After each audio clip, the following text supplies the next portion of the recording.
بسم اللہ الرحمن الرحیم۔ سیرت النبی صلی اللہ علیہ وسلم، قسط نمبر 28۔ عنوان: حقیقت روشن ہو گئی۔ حضرت عبداللہ بن مسعود رضی اللہ تعالیٰ عنہ کی بات سن کر صحابہ نے کہا، ہمیں قریش کی طرف سے آپ صلی اللہ علیہ وسلم کے بارے میں خطرہ ہے۔ ہم تو ایسا آدمی چاہتے ہیں جس کا خاندان قریش سے اس کی حفاظت کرتا رہے۔ اس کے جواب میں حضرت عبداللہ بن مسعود رضی اللہ تعالیٰ عنہ نے فرمایا، تم میری پرواہ نہ کرو، اللہ تعالیٰ خود میری حفاظت فرمائیں گے۔ دوپہر کے بعد حضرت عبداللہ بن مسعود رضی اللہ تعالیٰ عنہ بیت اللہ میں پہنچ گئے۔ آپ رضی اللہ تعالیٰ عنہ مقام ابراہیم کے پاس کھڑے ہو گئے۔ اس وقت قریش اپنے اپنے گھروں میں تھے۔ اب انہوں نے بلند آواز سے قرآن پڑھنا شروع کیا۔ قریش نے یہ آواز سنی تو کہنے لگے، اس غلام ذات کو کیا ہوا؟ کوئی اور بولا، محمد جو کلام لے کر آئے ہیں یہ وہی پڑھ رہا ہے۔ یہ سنتے ہی مشرکین ان کی طرف دوڑ پڑے اور لگے انہیں مارنے پیٹنے۔ عبداللہ بن مسعود رضی اللہ تعالیٰ عنہ چوٹیں کھاتے جاتے تھے اور قرآن پڑھتے جاتے تھے، یہاں تک کہ انہوں نے سورہ کا زیادہ تر حصہ تلاوت کر ڈالا۔ اس کے بعد وہاں سے اپنے ساتھیوں کے پاس آ گئے۔ ان کا چہرہ اس وقت تک لہو لہان ہو چکا تھا۔ ان کی یہ حالت دیکھ کر مسلمان بول اٹھے، ہمیں تمہاری طرف سے اسی بات کا خطرہ تھا۔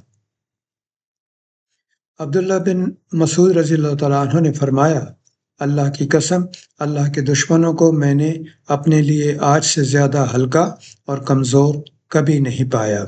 اگر تم لوگ کہو تو کل پھر ان کے سامنے جا کر قرآن پڑھ سکتا ہوں۔ اس پر مسلمان بولے، نہیں، وہ لوگ جس چیز کو ناپسند کرتے ہیں آپ انہیں وہ کافی سنا آئے ہیں۔ کفار کا یہ ظلم و ستم جاری رہا۔ ایسے میں ایک دن حضور صلی اللہ علیہ وسلم صفا کی پہاڑی کے پاس موجود تھے۔ ابو جہل آپ صلی اللہ علیہ وسلم کے پاس سے گزرا۔ اس نے آپ صلی اللہ علیہ وسلم کو دیکھ لیا اور گالیاں دینے لگا۔ اس نے آپ صلی اللہ علیہ وسلم کے سر پر مٹی بھی پھینکی۔ عبداللہ بن جدعان کی باندی نے یہ منظر دیکھا۔ پھر ابو جہل آپ صلی اللہ علیہ وسلم کے پاس سے چل کر حرم میں داخل ہوا۔ وہاں مشرکین جمع تھے۔ وہ ان کے سامنے اپنا کارنامہ بیان کرنے لگا۔ اسی وقت آپ صلی اللہ علیہ وسلم کے چچا حضرت حمزہ رضی اللہ عنہ حرم میں داخل ہوئے۔ یہ اس وقت تک مسلمان نہیں ہوئے تھے۔ تلوار ان کی کمر سے لٹک رہی تھی۔ وہ اس وقت شکار سے واپس آئے تھے۔ ان کی عادت تھی کہ جب شکار سے لوٹتے تو پہلے حرم جا کر طواف کرتے تھے، پھر گھر جاتے تھے۔ حضرت حمزہ رضی اللہ عنہ حرم میں داخل ہونے سے پہلے عبداللہ بن جدعان کی باندی کے پاس سے گزرے۔ اس نے سارا منظر خاموشی سے دیکھا اور سنا تھا۔ اس نے حضرت حمزہ رضی اللہ عنہ سے کہا، اے حمزہ، کچھ خبر بھی ہے؟ ابھی ابھی یہاں ابو حکم بن ہشام یعنی ابو جہل نے تمہارے بھتیجے کے ساتھ کیا سلوک کیا ہے؟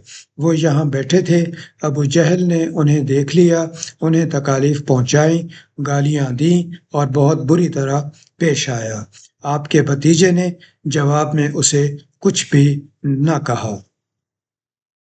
ساری بات سن کر حضرت حمزہ رضی اللہ عنہ نے کہا، تم جو کچھ بیان کر رہی ہو کیا یہ تم نے اپنی آنکھوں سے دیکھا ہے؟ اس نے فوراً کہا، ہاں، میں نے خود دیکھا ہے۔ یہ سنتے ہی حضرت حمزہ رضی اللہ عنہ جوش میں آ گئے، چہرہ غصے سے تمتما اٹھا، فوراً حرم میں داخل ہوئے۔ وہاں ابو جہل موجود تھا، وہ قریشیوں کے درمیان میں بیٹھا تھا۔ یہ سیدھے اس تک جا پہنچے، ہاتھ میں کمان تھی، بس وہی کھینچ کر اس کے سر پر دے ماری۔ ابو جہل کا سر پھٹ گیا۔ حضرت حمزہ رضی اللہ عنہ نے اس سے کہا، تو محمد صلی اللہ علیہ وسلم کو گالیاں دیتا ہے، سن لے، میں بھی اس کا دین اختیار کرتا ہوں، جو کچھ وہ کہتا ہے وہی میں بھی کہتا ہوں، اب اگر تجھ میں ہمت ہے تو مجھے جواب دے۔ ابو جہل ان کی منت سماجت کرتے ہوئے بولا، وہ ہمیں بے عقل بتاتا ہے، ہمارے معبودوں کو برا کہتا ہے، ہمارے باپ دادا کے راستے کے خلاف چلتا ہے۔ یہ سن کر حضرت حمزہ رضی اللہ عنہ بولے، اور خود تم سے زیادہ بے عقل اور بے وقوف کون ہوگا جو اللہ کو چھوڑ کر پتھر کے ٹکڑوں کو پوجتے ہو۔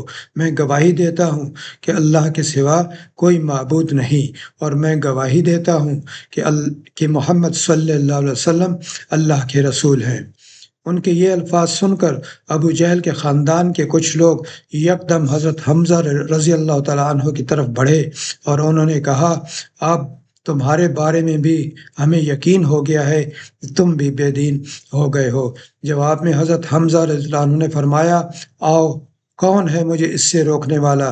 مجھ پر حقیقت روشن ہو گئی ہے، میں گواہی دیتا ہوں کہ وہ اللہ کے رسول ہیں، جو کچھ وہ کہتے ہیں وہ حق اور سچائی ہے۔ اللہ کی قسم میں انہیں نہیں چھوڑوں گا، اگر تم سچے ہو تو مجھے روک کر دکھاؤ۔ یہ سن کر ابو جہل نے اپنے لوگوں سے کہا، ابو عمارہ یعنی حضرت حمزہ رضی اللہ عنہ کو چھوڑ دو، میں نے واقعی ان کے بھتیجے کے ساتھ ابھی کچھ برا سلوک کیا تھا۔ وہ لوگ ہٹ گئے۔ حضرت حمزہ رضی اللہ عنہ گھر پہنچے۔ گھر آ کر انہوں نے الجھن محسوس کی کہ یہ میں نے قریش کے سامنے کیا آیا ہوں، میں تو قریش کا سردار ہوں۔ لیکن پھر ان کا ضمیر انہیں ملامت کرنے لگا۔ آخر شدید الجھن کے عالم میں انہوں نے دعا کی، اے اللہ، اگر یہ سچا راستہ ہے تو میرے دل میں یہ بات ڈال دے، اور اگر ایسا نہیں ہے تو پھر مجھے اس مشکل سے نکال دے جس میں گھر گیا ہوں۔ وہ رات انہوں نے اسی الجھن میں گزاری۔ آخر صبح ہوئی تو حضور نبی کریم صلی اللہ علیہ وسلم کے پاس پہنچے۔ آپ صلی اللہ علیہ وسلم سے عرض کیا، بھتیجے، میں ایسے معاملے میں الجھ گیا ہوں کہ مجھے اس سے نکلنے کا کوئی راستہ سجائی نہیں دیتا، اور ایک ایسی صورتحال میں رہنا جس کے بارے میں نہیں جانتا یہ سچائی ہے یا نہیں، بہت سخت معاملہ ہے۔ اس پر حضرت صلی اللہ علیہ وسلم حضرت حمزہ رضی اللہ عنہ کی طرف متوجہ ہوئے۔ آپ صلی اللہ علیہ وسلم نے انہیں اللہ کے عذاب سے ڈرایا، ثواب کی خوشخبری سنائی۔ آپ صلی اللہ علیہ وسلم کے وعظ و نصیحت کا یہ اثر ہوا کہ اللہ تعالیٰ نے انہیں ایمان کا نور عطا فرما دیا۔ وہ بول اٹھے، اے بھتیجے، میں گواہی دیتا ہوں کہ تم اللہ کے رسول ہو، بس اب تم اپنے دین کو کھل کر پیش کرو۔ حضرت ابن عباس رضی اللہ تعالیٰ عنہ فرماتے ہیں، اسی واقعے پر قرآن پاک کی یہ آیت نازل ہوئی۔ ترجمہ: ایک ایسا شخص جو کہ پہلے مردہ تھا، پھر ہم نے اسے زندہ کر دیا، اور ہم نے اسے ایک ایسا نور دے دیا کہ وہ اسے لیے ہوئے چلتا پھرتا ہے۔ سورۃ الانعام۔ حضرت حمزہ رضی اللہ عنہ کی ایمان لانے پر حضور نبی کریم صلی اللہ علیہ وسلم کو بہت زیادہ خوشی ہوئی۔ اس کی ایک وجہ تو یہ تھی کہ حضرت حمزہ رضی اللہ تعالیٰ عنہ آپ صلی اللہ علیہ وسلم کے سگے چچا تھے۔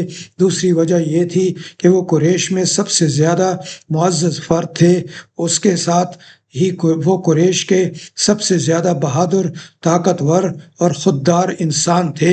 اسی بنیاد پر جب قریش نے دیکھا کہ اب رسول اللہ صلی اللہ علیہ وسلم کو مزید قوت حاصل ہو گئی ہے، تو انہوں نے آپ صلی اللہ علیہ وسلم کو تکالیف پہنچانے کا سلسلہ بند کر دیا۔ لیکن اپنے تمام ظلم و ستم اب وہ کمزور مسلمانوں پر ڈھانے لگے۔ کسی قبیلے کا بھی کوئی شخص مسلمان ہو جاتا، وہ اس کے پیچھے ہاتھ دھو کر پڑ جاتے، ایسے لوگوں کو قید کر دیتے، بھوکا پیاسا رکھتے، تپتی ریت پر لٹاتے، یہاں تک کہ اس کا یہ حال ہو جاتا کہ سیدھے بیٹھنے کے قابل بھی نہ رہتا۔ اس ظلم اور زیادتی پر سب سے زیادہ ابو جہل لوگوں کو اکساتا تھا۔ ایسے ہی لوگوں میں سے ایک حضرت بلال حبشی رضی اللہ تعالیٰ عنہ بھی تھے۔ آپ کا پورا نام بلال بن رباح تھا۔ یہ امیہ بن خلف کے غلام تھے۔ حضرت بلال رضی اللہ تعالیٰ عنہ مکہ میں پیدا ہوئے تھے۔ پہلے عبداللہ بن جدعان تیمی کے غلام تھے۔ عبداللہ بن جدعان کے 100 غلام تھے، یہ ان میں سے ایک تھے۔ جب اسلام کا آغاز ہوا اور اس کا نور پھیلا تو عبداللہ بن جدعان نے اپنے 99 غلاموں کو اس خوف سے مکہ سے باہر بھجوا دیا کہ کہیں وہ مسلمان نہ ہو جائیں۔ بس اس نے حضرت بلال بن رباح رضی اللہ تعالیٰ عنہ کو اپنے پاس رکھ لیا۔ یہ اس کی بکریاں چرایا کرتے تھے۔ اسلام کی روشنی حضرت بلال رضی اللہ عنہ تک بھی پہنچی، یہ ایمان لے آئے، مگر انہوں نے اپنے اسلام کو چھپائے رکھا۔ ایک روز انہوں نے کعبہ کے چاروں طرف رکھے بتوں پر گندگی ڈال دی، ساتھ ہی وہ ان پر تھوکتے جاتے تھے اور کہتے جاتے تھے جس نے تمہاری عبادت کی وہ تباہ ہو گیا۔ یہ بات قریش کو معلوم ہو گئی، وہ فوراً عبداللہ بن جدعان کے پاس آئے اور اس سے بولے تم بے دین ہو گئے ہو؟ اس نے حیران ہو کر کہا کیا میرے بارے میں بھی یہ بات کہی جا سکتی ہے؟ اس پر وہ بولے تمہارے غلام بلال نے آج ایسا ایسا کیا ہے۔ کیا؟ وہ حیرت زدہ رہ گیا۔ یہ سلسلہ ابھی جاری ہے۔ اس کتاب کا نام ہے سیرت النبی صلی اللہ علیہ وسلم۔ اس کے مصنف ہیں عبداللہ فرانی۔ عبداللہ فرانی ہفتہ وار رسالہ بچوں کا اسلام کے ایڈیٹر اشتیاق احمد رحمۃ اللہ علیہ کا قلمی نام ہے۔ برائے مہربانی چینل کو سبسکرائب کر دیں۔ شکریہ۔